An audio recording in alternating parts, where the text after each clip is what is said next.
Hi, my name is Max. I'm a level designer on Fall Guys, and I'm here to show you some advanced tips and tricks on ways to improve your rounds in Fall Guys Creative. So the first thing I want to talk about when making a good level are the three important pillars of making a good level. One of those, I would argue, is theming. You might notice across a lot of the levels that we've made in previous seasons that we always tend to try and stick to one element. A good example of this would be Lily Leapers, which was a level that solely relies on drums to get the player from a low point to a high point, and the interesting ways we can do that in between.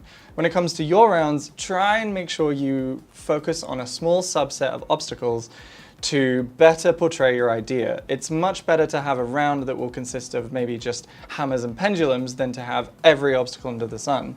This keeps your round coherent, it keeps it quite cohesive, and it makes it easier to read. The second thing I'd like to talk about is slapstick comedy. A lot of Fall Guys revolves around players being knocked about here and there and the knocking into each other, and that being a funny moment in and of itself. Some of the best elements of Fall Guys rounds are those moments. You'll always remember in Slime Climb that one little balance beam where there's possibly a player at the end trying to make your life difficult. And ultimately, whilst sometimes frustrating, is also part of the charm. And so making sure that there are elements in your round where you're focusing on how players will interact with your round can lead to comedic moments is important when making a round. And finally, the third point I'd like to make is to do with making your round challenging. Now, most design in games, and including Fall Guys as itself, tries to follow a specific challenge structure. You may have heard of something called a sawtooth structure. This specifically refers to the fact that you want moments of elevated challenge and then a rest. You'll always find a checkpoint offers a good moment of rest for players, so try and make sure that your challenge starts easy at the beginning of the round and progresses to a higher point towards the end of the round. This leads to great finales in a round, this leads to really wonderful moments of joy when you finish it because you got past that last section. Think of it like a boss battle, where you might find that the beginning is a bit easier than the end because they add new moves.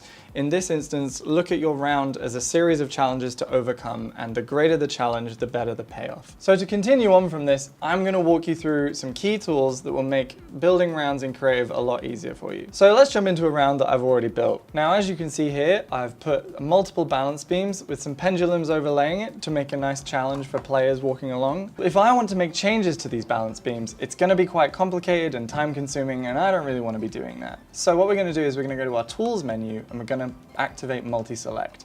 This turns on a paintbrush that you can use to select anything you want to take and grab, and we're going to just select all of those.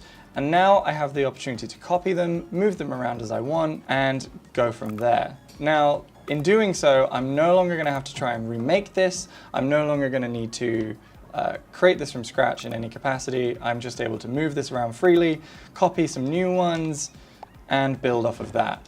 So should I want to make any drastic changes, the tool makes this a lot easier. The next thing I want to walk you through is fillets. Now, that might sound a bit ambiguous, but I assure you it's going to be incredibly helpful for you. The first thing you'll want to do is have two separate static pieces of geometry. What a fillet will do is fill in the gap between those platforms. Now, as you can see here in a pre-existing part of the round that I've already made, you can see that there's fillets connecting these two angular pieces of geometry.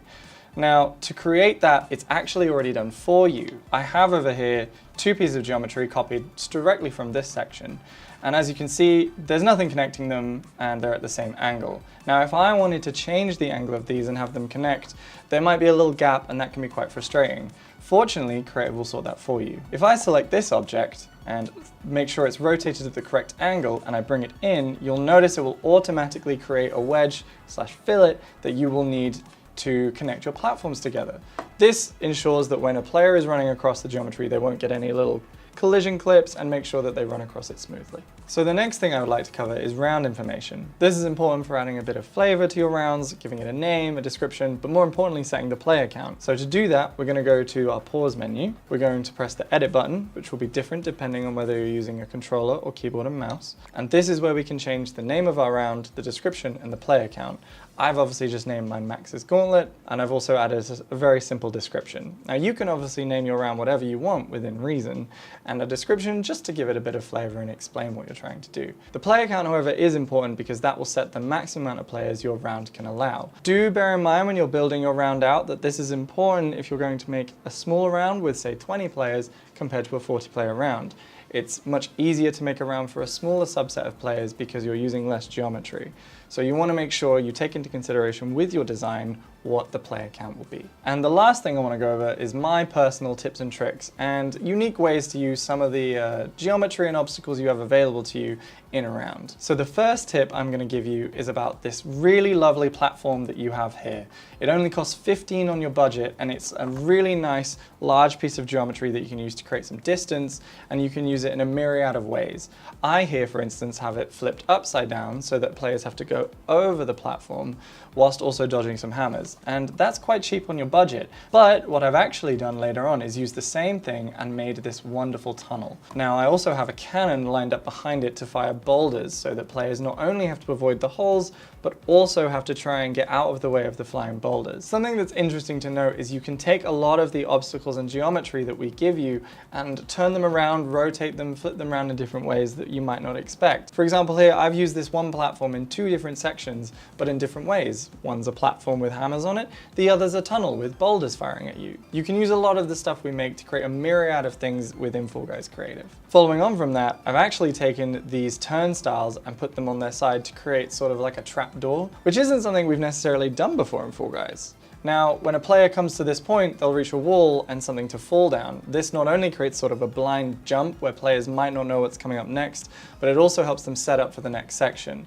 They'll fall through, land, and then try and tackle the next challenge. And so what will happen is players will fall down this chute, land at the bottom, and have to madly realize what's going on. Now in the actual following section, I have cannons firing, so they're gonna have to really quickly realize what's going on and mad dash up the hill. And again, this is just something you might wanna take into your own rounds. You can create blind dives, you can create these hills and these ramps, and you can do what you want with them. My next tip is actually to do with decoration and obstacles that you might not think can be used in the ways that we've given them to you. Here, I've taken some large inflatable objects and they only cost 5 for your budget, so they're really cheap, and turn them into kind of like lily pads to bounce off of. So if I go into the round, you can actually see that these are quite large rounded objects which create these really nice sort of pathways through to the checkpoint. But also there's other ways we can do that as well. With these larger padded barriers, these are actually bouncy, so when you land on them, the player will actually have to bounce through. Now, you might have thought to use these as a way to block a player, but there's nothing preventing you from using it as a path. Just something to consider for your rounds. There are many ways you can use a lot of these obstacles. We've got arches, we've got all sorts of decorations, but you don't have to use them as decorations. You can use them in interesting ways to create more depth in your round. And finally, my last point is to do with color. Nothing says Fall Guys like popping color and loud visuals. What I've done here is create a long arched pathway with multiple barriers in between just to create some funnels for players to move through. Now the only thing is that if I hadn't changed the colors, it would look really bland and, I'll be honest, not very appealing to the eye. So if you want to make a good Fall Guys round, be sure to take into account color. It's important to kind of differentiate between the different pieces of geometry you'll have in your level so that players can more easily read it. Even if we go back to the other elements of the round, I'm constantly trying to shift between the blues and the purples to make sure that everything is more visually readable. And that's my last tip. I hope you found this video helpful, and I can't wait to see what you will build in Fall Guys Creative. And with that, I'll see you next time.